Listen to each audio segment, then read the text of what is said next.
আজ আমরা দেখতে চলেছি 2022 সালে রিলিজ হওয়া একটি অসাধারণ মুভি, যার নাম হলো মুনম্যান। একবার ভাবুন তো, যদি কোনো মানুষ ভুল করে চাঁদে গিয়ে আটকা পড়ে যায়, আর কিছুদিন পরেই তার চোখের সামনেই ধ্বংস হয়ে যায় পুরো পৃথিবী। একসঙ্গে পৃথিবীর সমস্ত মানুষই মারা যায়, পৃথিবী থেকে মুছে যায় মানুষের অস্তিত্ব।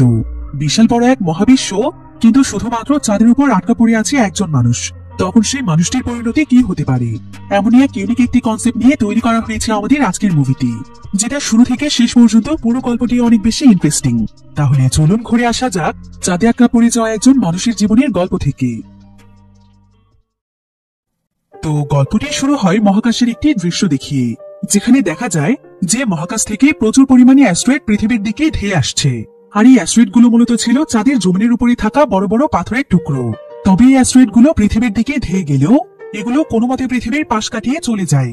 কিন্তু যদি ভুল করেও কোনোভাবে একটি অ্যাস্ট্রয়েড পৃথিবীতে গিয়ে পড়ে, তাহলে হয়তো পুরো পৃথিবী একদম ধ্বংস হয়ে যাবে। আর এই বিষয়টি যখন পৃথিবীর সমস্ত বিজ্ঞানীরা জানতে পারে, তখন তারা পৃথিবীকে বাঁচানোর জন্য বিভিন্ন পদক্ষেপ নিতে শুরু করে। তারা দীর্ঘদিনের অনেক প্ল্যান এবং রিসার্চ মোতাবেক একটি সিদ্ধান্ত নেয়, সেটা হলো চাঁদের উপরে তারা একটি প্রজেক্ট তৈরি করবে। অর্থাৎ সেখানে তারা বিশাল বড় একটি বেস বানাবে, যেখানে তারা প্রচুর পরিমাণে শক্তিশালী রকেট সেট করে রাখবে, যেগুলো মূলত চলবে সেন্সরের মাধ্যমে। ফলে যখনই কোনো অ্যাস্ট্রয়েড পৃথিবীর দিকে যাবে, তখনই সেন্সরের মাধ্যমে রকেট সেটা বুঝে ফেলবে, আর সঙ্গে সঙ্গে শেষে অ্যাস্ট্রয়েড গুলোকে ধ্বংস করে দেবে। সেই সাথে চাঁদের যেই অংশ থেকে অ্যাস্ট্রয়েড গুলো ভেঙে ভেঙে পড়ছে, তারা বড় একটি বিস্ফোরণের মাধ্যমে সেই অংশটিকে গায়েব করে ফেলবে। অর্থাৎ সেখানে তারা বিশাল বড় একটি বেস বানাবে, যেগুলোর মধ্যে থাকবে নিউক্লিয়ার বোম।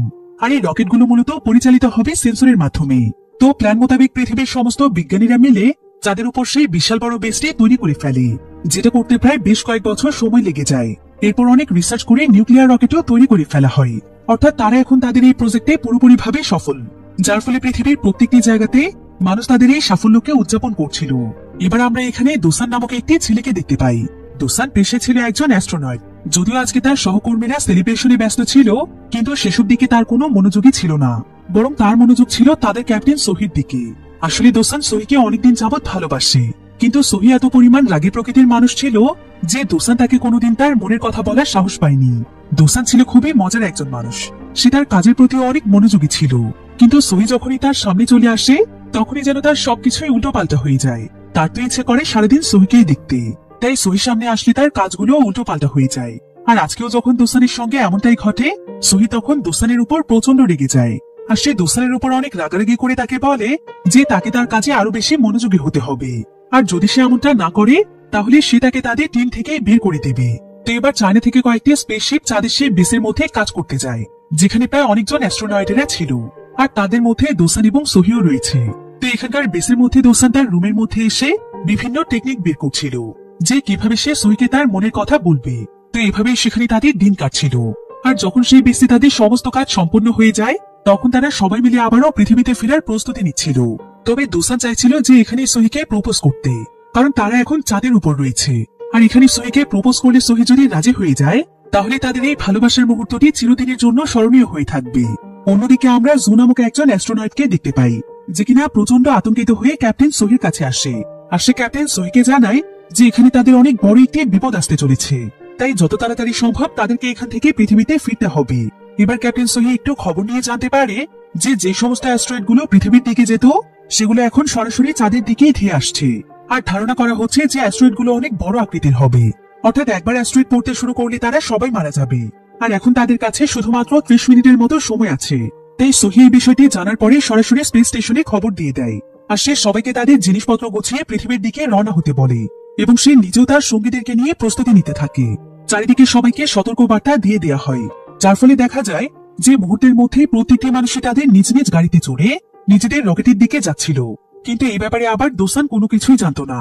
সে আসলে তার কানে হেডফোন লাগিয়ে চিঠি লিখছিল, যার ফলে তার কানে বাহিরের কোনো আওয়াজে পৌঁছচ্ছিল না। এমনকি কম্পিউটারের ওয়ার্নিং অ্যালার্মের দিকে তার কোনো নজরই ছিল না।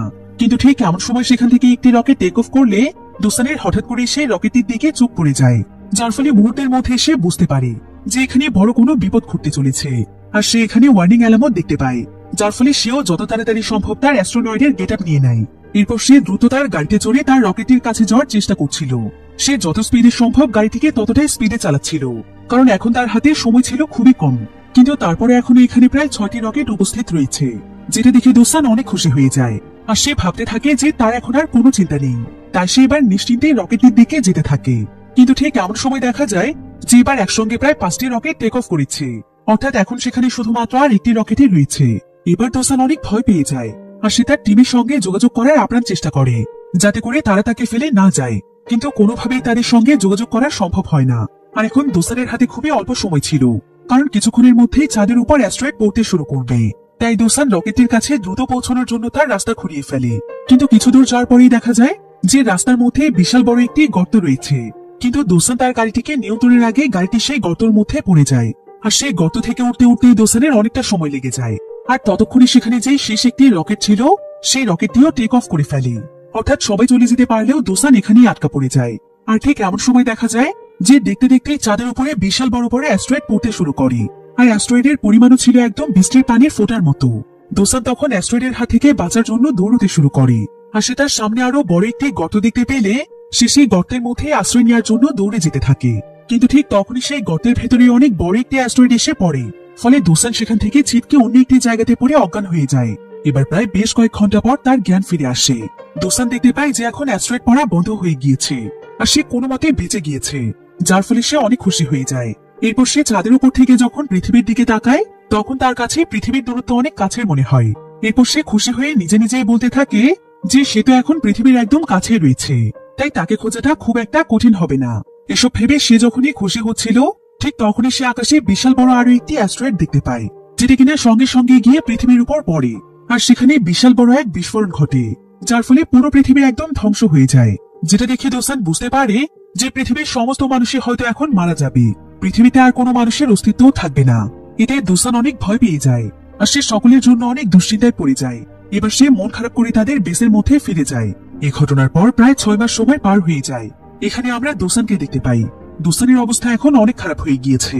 সে দিনরাত না খেয়ে না ঘুমিয়ে পৃথিবীতে যোগাযোগের চেষ্টা করছে, কিন্তু এই 6টি মাসের মধ্যে সে একবারও কারোর সঙ্গে যোগাযোগ করতে পারেনি।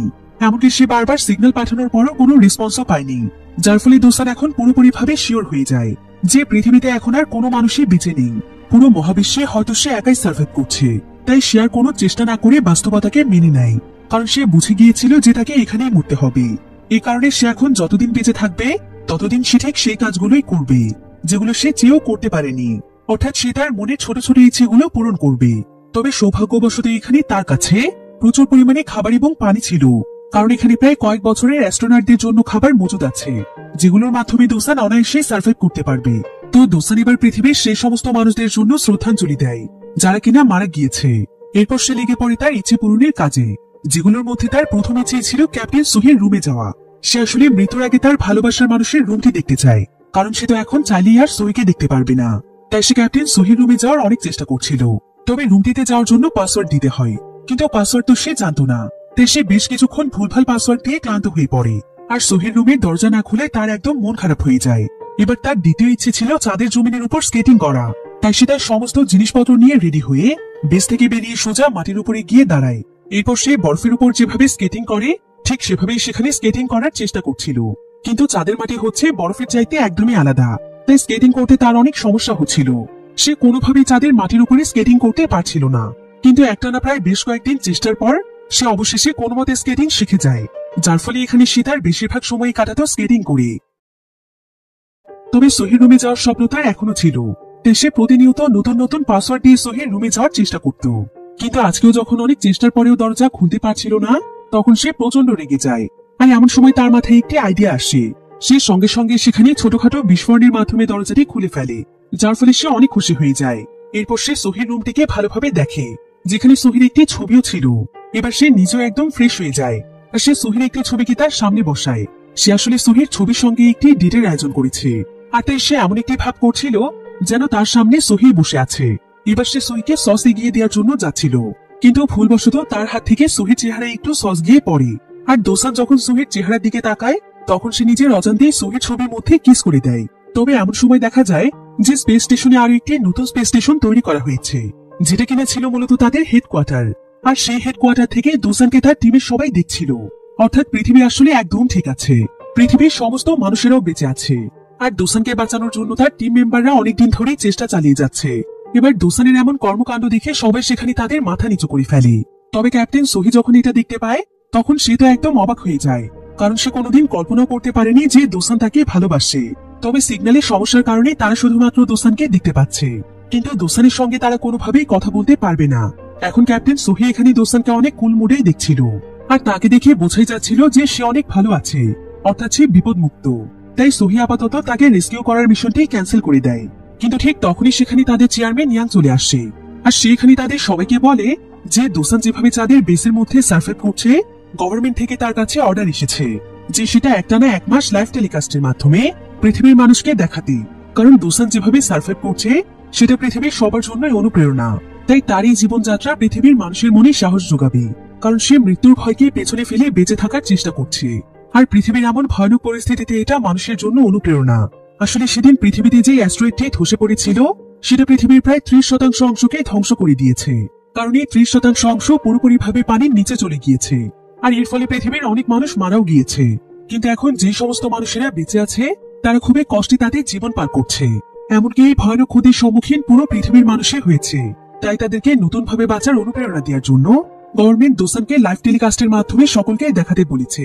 কারণ দোসান যদি একাই মৃত্যুকে ভুলে গিয়ে সার্ভাইভ করতে পারে, তাহলে পৃথিবীতে তো তারা সবাই একসঙ্গে সার্ভাইভ করছে।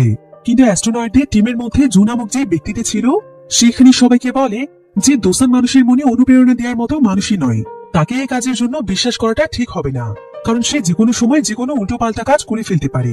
তবে এমন সময় ক্যাপ্টেন সোহি তাদের সবাইকে বলে যে দুশ্চিন্তার কোনো কারণ নেই, যেহেতু দোসানের কোনো আওয়াজ তারা শুনতে পাচ্ছে না, তাই তারা সিদ্ধান্ত নিয়েছে যে তারা দোসানের ভিডিওটিকে ডাবিং করবে। আর এভাবে ডাবিং করে তারা যে কোনো সময় মানুষকে যে কোনো মেসেজ দিতে পারবে।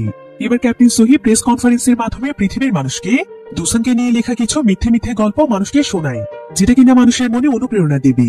তাই সোহি তখন লাইভ স্ট্রিমে গিয়ে পৃথিবীর সমস্ত মানুষের উদ্দেশ্যে বলে যে চাঁদে পৌঁছানোর পর তাদেরই একজন অ্যাস্ট্রোনয়েট অনেক বিপদে পড়ে যায়।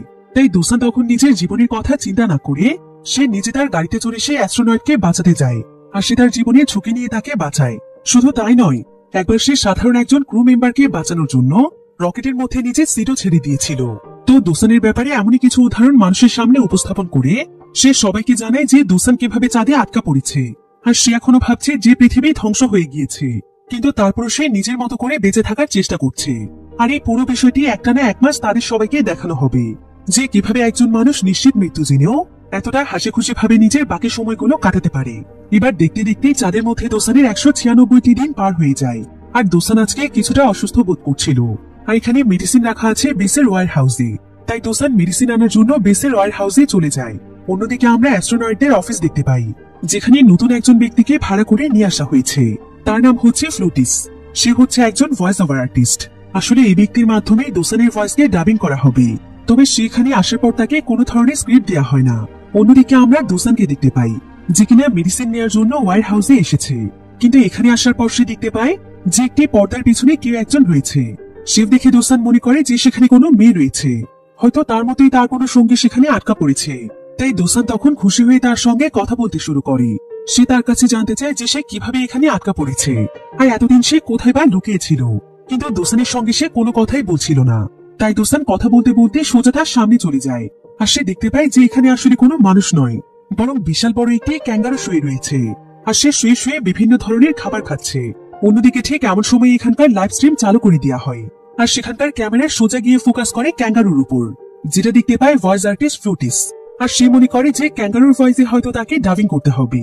তাই ক্যাঙ্গারুটি ঠিক যেভাবেই তার মুখ নাড়াচ্ছিল, ফ্লুটিসও ঠিক ক্যাঙ্গারুর আওয়াজ বের করে সেভাবেই ডাবিং করছিল, কারণ সে এখনো সম্পূর্ণ বিষয়টি শুনেনি। যার ফলে মুহূর্তের মধ্যে সিরিয়াস একটি লাইভ স্ট্রিম অনেক ফানি হয়ে যায়, আর সোহিও পড়ে যায় মহাবিপদে।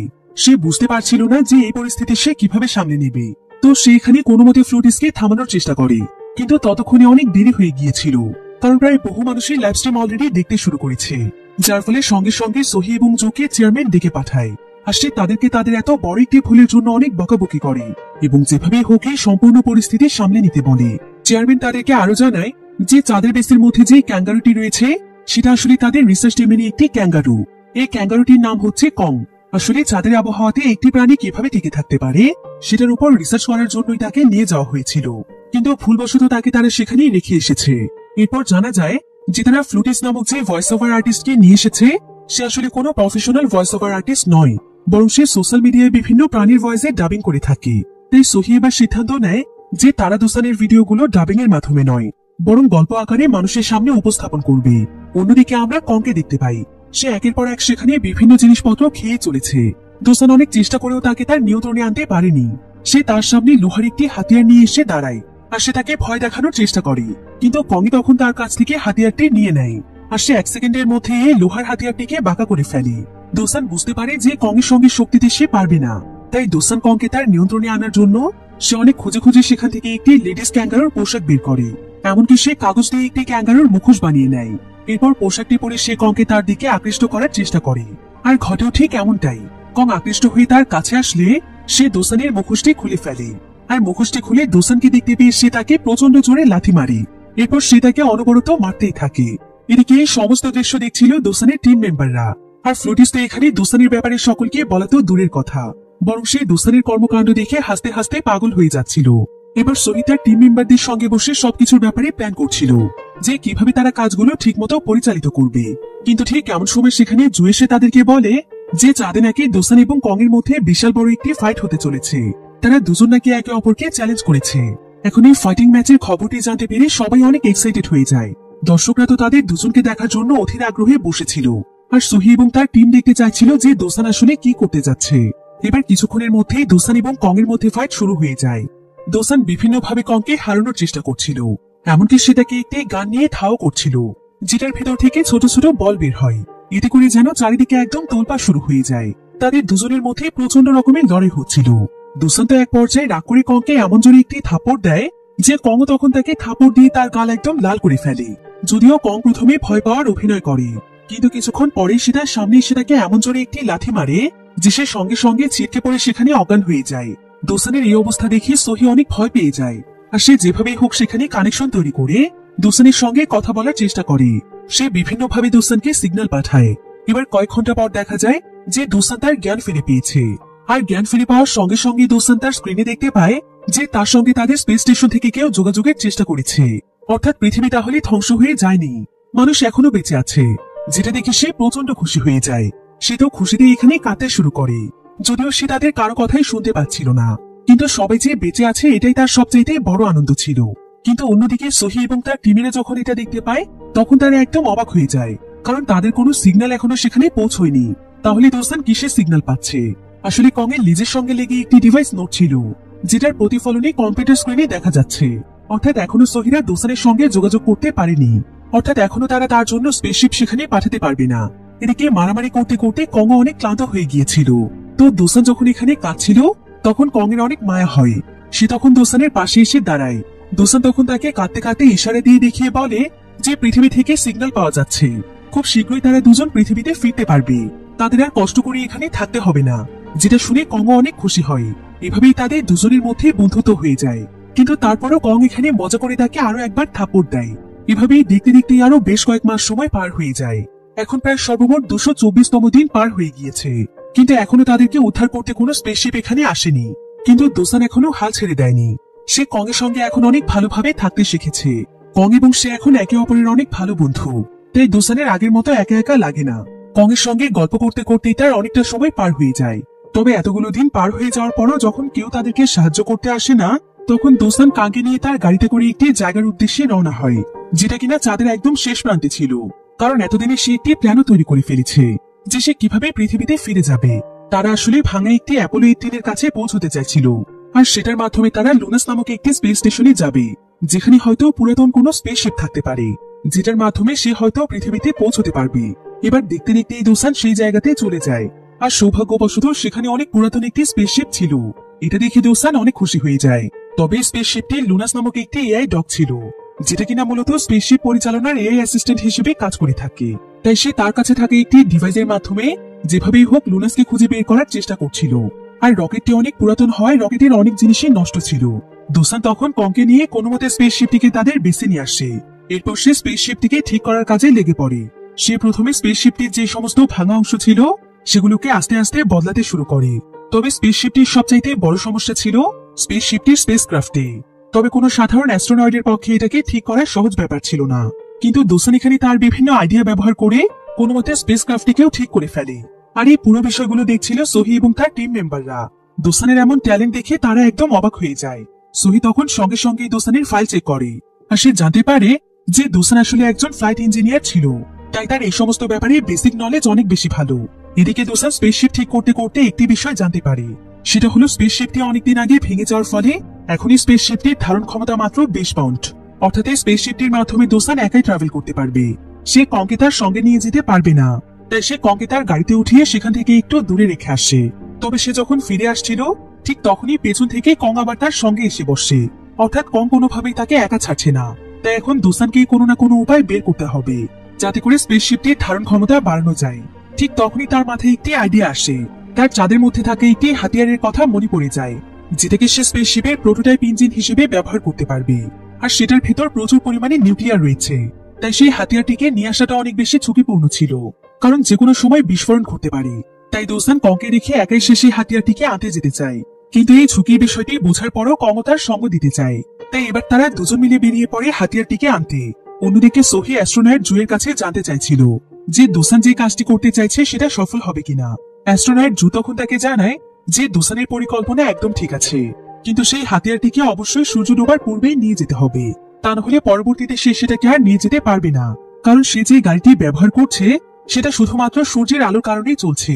এরপর তারা সবাই রিসার্চ করে জানতে পারে যে চাঁদের একদিনের সমান হচ্ছে পৃথিবীর 14 দিন। অর্থাৎ পৃথিবীতে যে জায়গাতে পৌঁছতে একদিনের সময় লাগে সেখানে চাঁদের সময় লাগবে প্রায় 14 দিন। তার মানে সূর্য একবার ডুবে গেলে দোসান যদি তার বেসে পৌঁছতে না পারে তাহলে তাকে প্রায় 14 দিন একটি জায়গাতেই আটকা পড়ে থাকতে হবে। অর্থাৎ যতক্ষণ আবারও সূর্য না উঠছে ততক্ষণ তাকে সেখানেই থাকতে হবে। যেটা জানতে পেরে তারা সবাই অনেক দুশ্চিন্তায় পড়ে যায়, কারণ সেই প্রোটোকল টাইপ হাতিয়ারটি অনেক বেশি দূরে ছিল। তবে দোসানরা যখন কিছুটা রাস্তা পার হয়ে যায় ঠিক তখনই সূর্য ডুবতে শুরু করে। তবে এখানে ঘটে একটি অবাক করা ঘটনা। দেখা যায় যে এখান থেকে দোসান উল্টো রাস্তায় যেতে শুরু করেছে, অর্থাৎ সূর্য যেদিকে যাচ্ছে সেদিকে দোসান যাচ্ছে। দোসানের এমন কাণ্ড দেখে সোহে বুঝতে পারে যে দোসান আসলে সূর্যের পিছু করতে করতে প্রোটোকল নিয়ে তার বেসে পৌঁছবে, আর এটা করলে তার হাতে প্রায় 41 দিনের মতো সময় থাকবে। অর্থাৎ তাকে এখন একটানা প্রায় 41 দিন পর্যন্ত ড্রাইভ করে প্রোটোকল আনতে হবে। তবে শুরুর দিকে দোসান এবং কং অনেক মজা করতে করতে এই রাস্তাগুলো পার হচ্ছিল, আর যার পথে তারা দুজন মিলে কয়েক ঘন্টা করে বিশ্রামও নিচ্ছিল। এভাবে করতে করতে একটানা প্রায় অনেকদিন সময় পার হয়ে যায়। তবে ড্রাইভ করতে করতে দোসান এখন অনেক ক্লান্ত হয়ে পড়েছিল, তাই দোসান এবং কং একে অপরকে একটি রশির সঙ্গে বেঁধে ফেলেছিল, যাতে করে দোসান ঘুমিয়ে পড়লে কং তাকে জাগিয়ে তুলতে পারে। এভাবে প্রায় একটানা বেশ কয়েকদিন ড্রাইভ করার পর তারা কোনো মতে সেই প্রোটোকল ইঞ্জিন পর্যন্ত পৌঁছে যায়। আর সেখানে গিয়ে দোসান যখন সবকিছু চেক করছিল কং তখন একটি বাটনের সামনে গিয়ে অনবরত বাটনটিকে প্রেস করছিল। তবে সৌভাগ্যবশত এটা ছিল একটি ইঞ্জিন চেকের বাটন, তাই তারা অনেক বড় বিপদের হাত থেকে বেঁচে যায়, যার ফলে দোসান এবার রেগে গিয়ে কংকে সেখানকার একটি রুমের মধ্যে বন্দি করে ফেলে, কারণ সে যে কোনো সময় বিপদ ঘটিয়ে ফেলতে পারে। এবার দোসান সেই প্রোটোকল টাইপ ইঞ্জিনটিকে নিয়ে রওনা হয়, আর তার গাড়ির পেছনে কংয়ের সেই রুমটি লাগানো ছিল। তখন সেখানকার রাস্তাগুলো এবড়ো থেবড়ো হওয়ার কারণে গাড়ির সেই অংশটি আলাদা হয়ে যায় যেটার ভেতর কং ছিল। কিন্তু দোসান যখন এই বিষয়টি বুঝতে পারে তখন অনেক বেশি দেরি হয়ে যায়। দোসান অনেক দূরে চলে আসছে, আর সে যদি এখন আবারও কংকে ফিরিয়ে আনার জন্য যায় তাহলে যে কোনো মুহূর্তে সূর্যের আলো তার নাগালের বাইরে চলে যেতে পারে। তাই কং সবকিছু ভুলে সামনে এগিয়ে যাওয়ার সিদ্ধান্ত নেয়, আর সে অনেকটা রাস্তা চলেও আসে। কিন্তু তার কং এর জন্য অনেক বেশি মায়া হচ্ছিল, কারণ কং একটি প্রাণী হলেও তারও তো জীবন আছে। তাই সে তার জীবনের পরোয়া না করে সঙ্গে সঙ্গে গাড়ি ঘুরিয়ে ফেলে। আর এই সবকিছু দেখতে পাচ্ছিল পৃথিবীর মানুষেরা। কং এর এমন উদারতা দেখে তারা সবাই অনেক ইমোশনাল হয়ে যায়। এবার অনেকটা পথ পাড়ি দেওয়ার পর দোসান কং এর কাছে পৌঁছে যায়। অন্যদিকে সুহি এবং তার টিম সবকিছু রিসার্চ করে বুঝতে পারে যে দোসান এবং কং এখন সময় থাকতে থাকতে বেসে পৌঁছতে পারবে না। তাই সোহি তার টিমকে যত তাড়াতাড়ি সম্ভব লুনাস নামক সেই এআই অ্যাসিস্ট্যান্টটিকে খুঁজে বের করতে বলে, কারণ এটার ব্যাটারির মাধ্যমে দোসান বেস পর্যন্ত পৌঁছতে পারবে। অন্যদিকে আমরা দোসান এবং কংকে দেখতে পাই একটানা এত সময় ধরে ড্রাইভ করার ফলে তারা দুজনই অনেক বেশি ক্লান্ত হয়ে পড়েছিল। তবে তারা দুজনই একসঙ্গে জেগে থাকার চেষ্টা করছিল, কিন্তু কিছুক্ষণ পরে সূর্য ডুবে যায়। তাদের কাছে এখন আর মাত্র 5 ঘন্টার ব্যাকআপ ব্যাটারি ছিল, কিন্তু এই 5 ঘন্টায় কোনোভাবেই বেস পর্যন্ত পৌঁছানো সম্ভব ছিল না। অন্যদিকে আমরা লুনাসকে দেখতে পাই সুই তাদের স্পেস স্টেশন থেকে লুনাসকে অ্যাক্টিভ করে দিয়েছিল, তাই লুনাস এখন দোসানদেরকে খুঁজছে। কিন্তু লুনাসের এখন পাওয়ার সেভিং মোড অ্যাক্টিভ ছিল, যার ফলে কিছু দূর যাওয়ার পরেই তার পাওয়ার বন্ধ হয়ে যায়, আর সঙ্গে সঙ্গে লুনাস অনেক বড় একটি গর্তের মধ্যে গিয়ে পড়ে, যেটা দেখে পৃথিবীর সবাই একদম হতাশ হয়ে যায়। অন্যদিকে সূর্য ডুবে যাওয়ার ফলে দোসান এবং কং ঠান্ডায় একদম জমে যাচ্ছিল, যার ফলে তারা গাড়িটিও ঠিক মতো চালাতে পারছিল না। তাই তারা দুজন মিলে বাইরে এসে বসে থাকে। তাদের কাছে এখন আর মাত্র 3 ঘন্টার অক্সিজেন ছিল। তবে দোসান কং এর সঙ্গে গল্প করতে করতে তার মনোযোগ অন্যদিকে রাখার চেষ্টা করছিল, যাতে করে ঠান্ডা একটু কম মনে হয়। তবে কিছুক্ষণ পর দোসান দেখতে পায় যে কং সেখানে একটি রিফ্লেকশন দেখতে পেয়ে সেটার পিছু করছে, আর এটা দেখে দোসানের মাথায় অনেক ভালো একটি আইডিয়া চলে আসে। সে তখন এক মুহূর্তেও সময় নষ্ট না করে তার গাড়ির এক পাশের একটি দরজা ভেঙে ফেলে, যেটা কিনা একদম ফ্ল্যাট ছিল। সে আসলে এটাকে একটি স্কেটার হিসেবে ব্যবহার করবে। তো দোসান এবার কংকে একটি রশির সাহায্যে এটার সঙ্গে বেঁধে ফেলে। এরপর সে একটি রিফ্লেকশন তৈরি করে কংয়ের সামনে সেই রিফ্লেকশনটি ফেলে। এবার সেই রিফ্লেকশনটিকে কং যেমন ভাবে মুভ করছিল, কং ঠিক সেভাবেই সেদিকেই চলছিল। আর কং এতটা দ্রুত গতিতে চলছিল যেটার গতি তার গাড়ির চাইতে প্রায় কয়েক গুণ বেশি ছিল। তাই মুহূর্তের মধ্যেই তারা মাইলের পর মাইল রাস্তা পার হচ্ছিল। কিন্তু অনেকটা রাস্তা পার হয়ে যাওয়ার পর তারা এমন একটি জায়গাতে চলে আসে যেখানে বিশাল বড় একটি গর্ত ছিল। আর এই গর্ত পার হওয়া কং এর পক্ষে কোনোভাবেই সম্ভব নয়। তবে দোসানের কাছে আরো একটি প্ল্যান রয়েছে। আসলে তার কাছে দুটো গ্যাস ট্যাঙ্ক ছিল। তাই দোসান এখানে কংকে ভয় না পেয়ে গর্তে ঝাঁপ দিতে বলে। আর কং যখন এমনটা করে তখন দোসান তার সেই গ্যাস ট্যাঙ্ক দুটোকে খুলে দেয়, যার ফলে সেই গ্যাসের প্রেসারই তারা হিরোর মতো উঠতে থাকে। তারা দুজন মিলে যেন সুপারম্যানের মতো সেই গর্ত পার হয়ে যায়। আর পৃথিবীর মানুষেরা দোসানের এই সফলতা সেলিব্রেট করতে থাকে। তারা সবাই মিলে দোসানের জন্য অনেক খুশি ছিল। এমনকি দোসানের এমন বুদ্ধি এবং সাহসিকতার জন্য বিভিন্ন দেশ থেকে দোসানের জন্য সম্মাননা এবং পুরস্কার আসছিল। অন্যদিকে অনেক চেষ্টার পরে দোসান এবং কং কোনো মতে সে নিউক্লিয়ার বোম এবং প্রোটোকল ইঞ্জিনকে তাদের বেসে নিয়ে আসে। অন্যদিকে আমরা সোহিকে দেখতে পাই।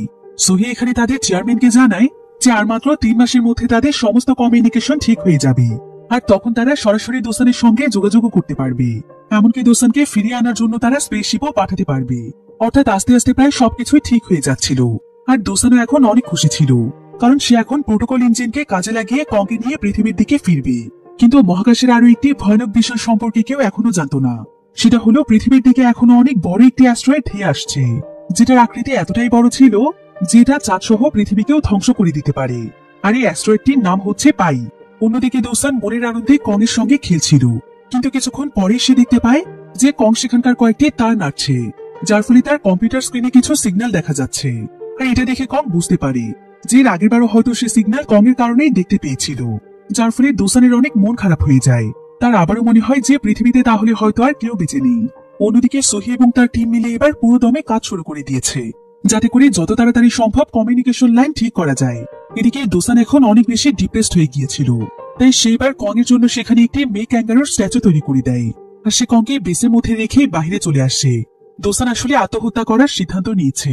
তবে অন্যদিকে সোহি যখন এই বিষয়টি জানতে পারে তখন সে লাইভ স্ট্রিমের মাধ্যমে পৃথিবীর সমস্ত মানুষের কাছে অনুরোধ করে যে তারা যে যেখানে আছে প্রত্যেকেই যেন ফ্ল্যাশলাইট অন করে চাঁদের দিকে মারে, যাতে করে যেভাবেই হোক দোসান বুঝতে পারে যে পৃথিবীতে এখনো মানুষ বেঁচে আছে।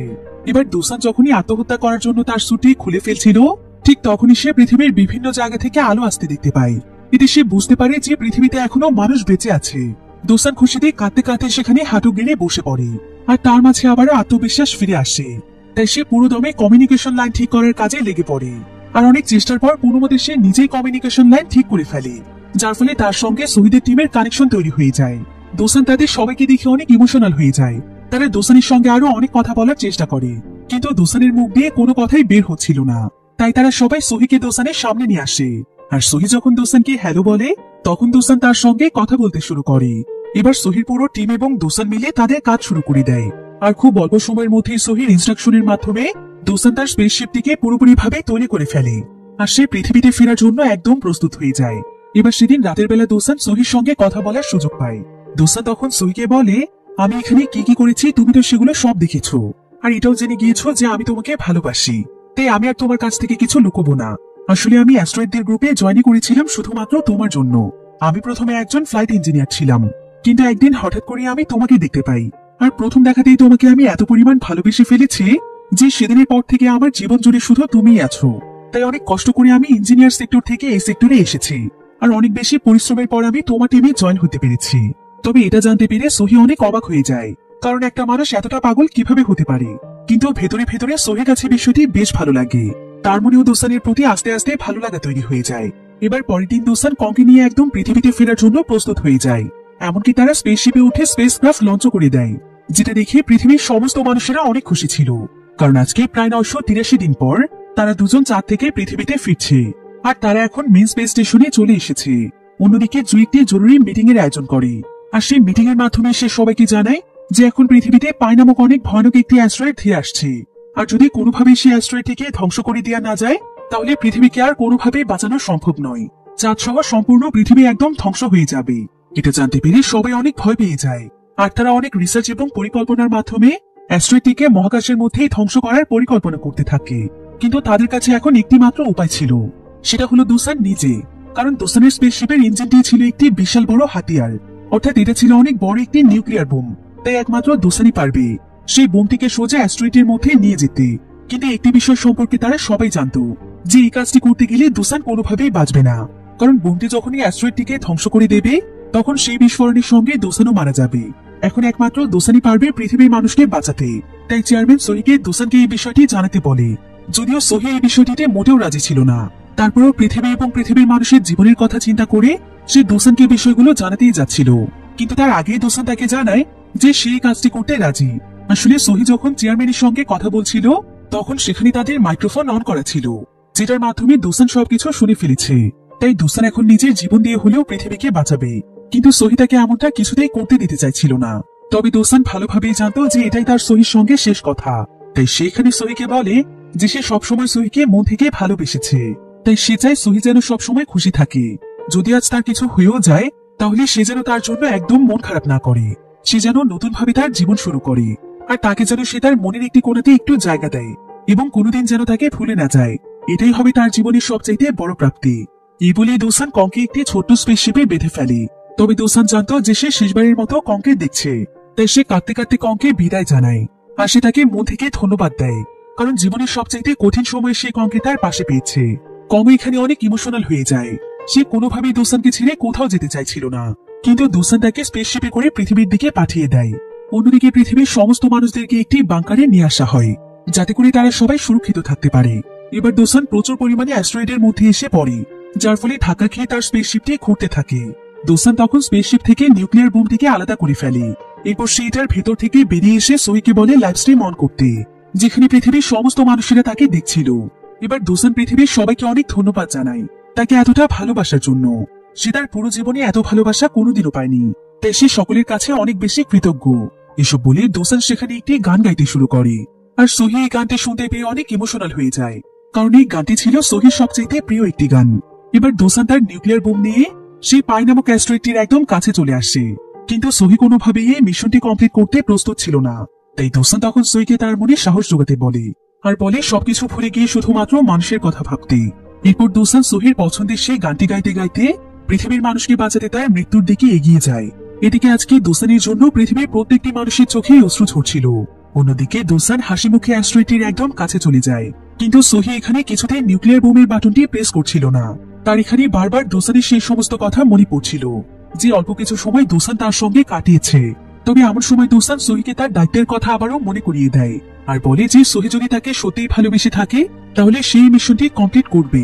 কারণ দুসানও মন থেকে এটাই চায়। এবার কিছুক্ষণের মধ্যেই দেখা যায় যে মহাকাশে বিশাল বড় একটি বিস্ফোরণ ঘটে। সেই পাই নামক অ্যাস্ট্রয়েডটি ছোট ছোট টুকরোতে বিভক্ত হয়ে যায়, আর এই অ্যাস্ট্রয়েডের টুকরোগুলো পৃথিবী থেকে খসে যাওয়া তারার মতো লাগছিল। যে দৃশ্য পৃথিবীর প্রত্যেকটি মানুষই দেখছিল, আর তারা দুসানের এত বড় ত্যাগ এবং সাহসিকতার জন্য প্রত্যেকেই তাকে সেলুট করছিল। এমনকি এই দৃশ্য কংও দেখছিল, অর্থাৎ কং সুরক্ষিতভাবে পৃথিবীতে পৌঁছে গিয়েছে। এদিকে ভিড়ের মধ্যে একজন ছেলে তার ছোট বোনকে বলে যে আজকে তারা সবাই যে নতুন জীবন পেয়েছে, সেটা শুধুমাত্র মুনম্যানের জন্য। এবার দেখতে দেখতে প্রায় 10 বছর সময় পার হয়ে যায়। দুসানের অবদান এবং মানুষের কঠোর পরিশ্রমের ফলে পৃথিবীর সবকিছু এখন একদম স্বাভাবিক হয়ে গিয়েছে। এখানে লিসি নামক অ্যাস্ট্রয়েডের নতুন চেয়ারম্যান জানায় যে প্রায় 10 বছর পর মানুষ আজকে আবারও চাঁদে যাওয়ার উদ্দেশ্যে রওনা হয়েছে। সোহিও তার পুরো টিমের সঙ্গে চাঁদে যাচ্ছে, আর যখন সে চাঁদে গিয়ে ল্যান্ড করে, তখন সে তার কল্পনায় সেখানে দুসানকে দেখতে পায়। আর তাকে দেখে সোহি সেখানে প্রচন্ড কাঁদছিল। সোহি আসলে আজও দুসানকে ভুলতে পারেনি। এবার সোহি চাঁদের উপর দাঁড়িয়ে পৃথিবীর দিকে তাকায়, আর তার পাশেই দাঁড়িয়ে ছিল দুসান, যাকে সে কল্পনায় দেখছিল। সোহি তখন দুসানকে পৃথিবীর দিকে দেখিয়ে বলে, ওই যে পৃথিবীর চারিপাশে গোল কিছু তারা দেখছো, সেগুলো হচ্ছে সে অ্যাস্ট্রয়েডের ধ্বংসাবশেষ, যেখানে তুমিও জড়িয়ে আছো। আর পৃথিবী শেষ হয়ে যাওয়ার আগ পর্যন্ত এভাবেই তোমার স্মৃতিগুলো পৃথিবীর চারিদিক জুড়ে থাকবে, আর তুমি জুড়ে থাকবে আমার মনে। এভাবেই একটি হৃদয়স্পর্শী এন্ডিং এর মাধ্যমে গল্পটি এখানেই শেষ হয়ে যায়।